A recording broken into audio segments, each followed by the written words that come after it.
Good morning, everybody. Welcome back to Cilinix Crypto. Hope you're all doing great. Hope you're having a great weekend so far, and welcome to this new video here on XRP.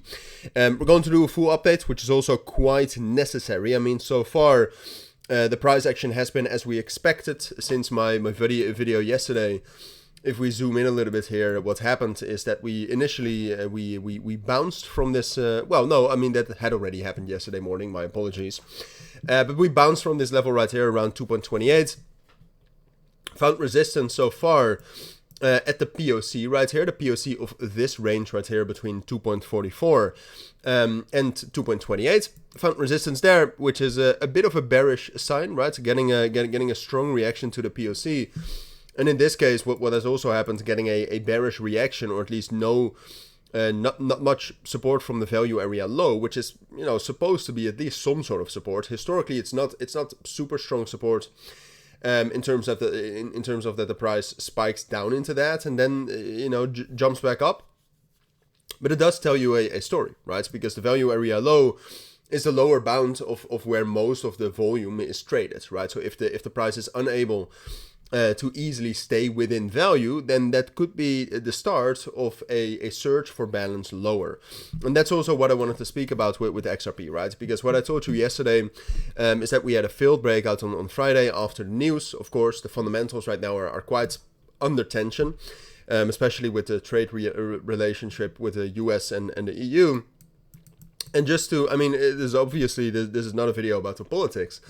But you should not underestimate it, right? I mean, we saw what happened with the US and China in terms of tensions, and you should know that the trade between the US and the EU is about 300. Well, no, it's a couple of $100 billion more every year, right? So it's actually major. I mean, obviously the market has dropped down a little bit less because there's more hope.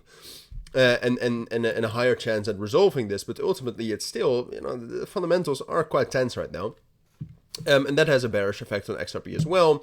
Not specifically on XRP, but on the entire crypto markets, right? So therefore, fundamentally, look, I'm not necessarily looking for buys on XRP.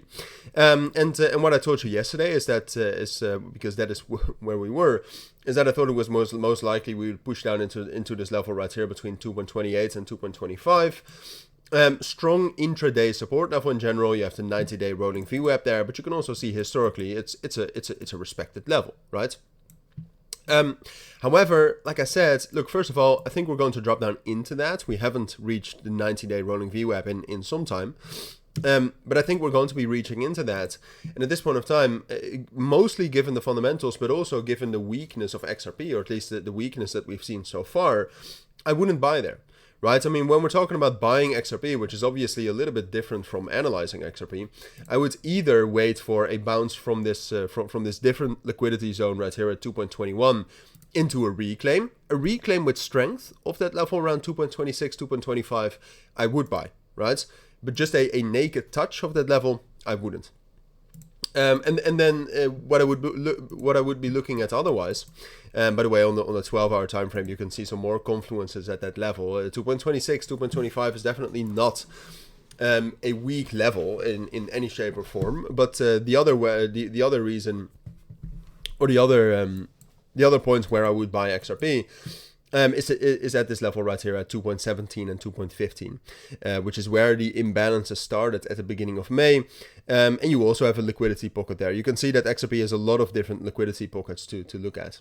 But those would be the two areas or two kind of setups I would take on XRP. When we're talking about what I think is most likely for XRP, though, obviously it depends a little bit on the fundamentals, but I would say that ultimately this level at 2.26, 2.25 will hold.